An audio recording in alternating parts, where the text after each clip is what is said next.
राष्ट्रपति इस समय भारत के दौरे पर हैं। आज उन्होंने नई दिल्ली में प्रधानमंत्री नरेंद्र मोदी से मुलाकात की है। प्रतिनिधिमंडल स्तर की बातचीत के बाद कई अहम समझौते ज्ञापनों पर दोनों देशों के बीच हस्ताक्षर हुए हैं। दोनों देशों ने द्विपक्षीय संबंधों को रणनीतिक साझेदारी में के स्तर पर ले जाने का भी फैसला किया है। साझा वक्तव्य में दोनों नेताओं ने आतंकवाद के खिलाफ मिलकर लड़ने की बात को फिर से दोहराया है। प्रधानमंत्री नरेंद्र मोदी और फिलीपींस के राष्ट्रपति फर्डिनेंड रोमुआल्डेज मार्कोस जूनियर ने संयुक्त रूप से दोनों देशों के द्विपक्षीय संबंधों को रणनीतिक साझेदारी का दर्जा देने की घोषणा की। दोनों नेताओं के बीच पहले द्विपक्षीय और फिर उच्च स्तरीय शिष्टमंडल की बैठक के दौरान कई अहम मुद्दों पर आपसी सहयोग के लिए सहमति बनी। प्रधानमंत्री मोदी ने कहा कि इस वर्ष भारत और फिलीपींस अपने कूटनीतिक संबंधों की 75वीं वर्षगांठ मना रहे हैं और राष्ट्रपति मार्कोस की भारत यात्रा इस संदर्भ में विशेष महत्व रखती है। हम भारत फिलीपींस संबंधों को स्ट्रैटेजिक पार्टनरशिप स्तर पर ले जा रहे हैं। इससे हमारे संबंधों को एक नई गति और गहराई मिलेगी। रक्षा और सुरक्षा क्षेत्र में हमारे संबंधों को बल मिलेगा। भारत और फिलीपींस के बीच कई महत्वपूर्ण समझौता ज्ञापनों का आदान प्रदान किया गया, जिसमें दोनों देशों के बीच रणनीतिक साझेदारी की स्थापना, आपराधिक मामलों में पारस्परिक कानूनी सहायता और सजायाफ्ता व्यक्तियों का स्थानांतरण, 2025 से 28 के बीच विज्ञान एवं प्रौद्योगिकी के क्षेत्र में सहयोग कार्यक्रम, पर्यटन, डिजिटल प्रौद्योगिकी, अंतरिक्ष, समुद्री सहयोग और सांस्कृतिक आदान प्रदान का कार्यक्रम शामिल है। मजबूत हो रहे रक्षा संबंध गहरे आपसी विश्वास का प्रतीक है।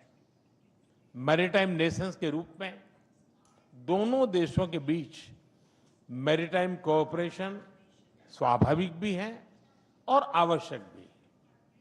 ह्यूमैनिटेरियन एड, डिजास्टर रिलीफ और सर्च एंड रेस्क्यू ऑपरेशन में हम मिलकर काम करते रहे हैं।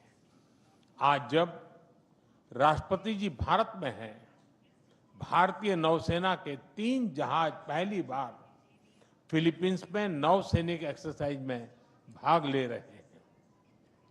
भारत की हाइड्रोग्राफी शिप भी इसमें जुड़ी है। इंडियन ओशन क्षेत्र के लिए भारत में बनाए गए इंटरनेशनल फ्यूचर सेंटर से जुड़ने के लिए हम फिलीपींस का स्वागत करते हैं। प्रधानमंत्री मोदी ने भारतीय पर्यटकों को वीजा फ्री एंट्री देने के फिलीपींस के निर्णय का स्वागत किया। उन्होंने कहा कि भारत ने भी फिलीपींस के पर्यटकों को निशुल्क ई वीजा सुविधा देने का फैसला किया है। उन्होंने कहा कि इस साल दिल्ली और मनीला के बीच सीधी उड़ान सेवा शुरू करने के लिए भी काम किया जाएगा। उन्होंने पहलगाम आतंकी हमले की कड़ी निंदा करने और आतंकवाद के खिलाफ भारत की लड़ाई में साथ खड़े रहने के लिए फिलीपींस सरकार और राष्ट्रपति मार्कोस का आभार व्यक्त किया। पहलगाम आतंक के हमले की कड़ी निंदा करने के लिए और आतंकवाद के खिलाफ हमारी लड़ाई में साथ खड़े रहने के लिए हम फिलीपींस सरकार और राष्ट्रपति जी का आभार व्यक्त करते हैं। म्यूचुअल लीगल असिस्टेंस और ट्रांसफर ऑफ सेंटेंस पर्सन्स के विषयों पर आज हुए समझौतों से हमारी सुरक्षा साझेदारी को और बल मिलेगा। फिलीपींस के राष्ट्रपति ने स्वतंत्र और मुक्त हिंद प्रशांत क्षेत्र के लिए भारत के साथ काम करने पर सहमति व्यक्त की। Safe navigation and security are important, especially for Filipino seafarers who are on almost every ship plying these historic and strategic sea lanes. I again thank the Indian people and the brave men and women of the Indian Navy through Prime Minister Modi for your kind rescue of our nationals in 2024 after a Houthi rebel attack. We recognize India's influence as first responder role in this critical area, and we want to work with you for a free and open Indo-Pacific. We both have high stakes in the future of our Indo-Pacific region and in the world. The Philippines-India strategic partnership will doubtless resonate beyond the confines of our bilateral relationship. Bharat और Philippines के बीच राजनयिक संबंधों के 75 वर्ष पूरा होने पर एक स्मारक डाक टिकट भी जारी किया गया।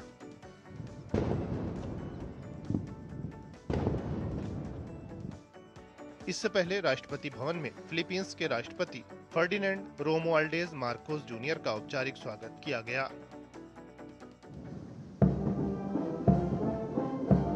Bureau report, DD news.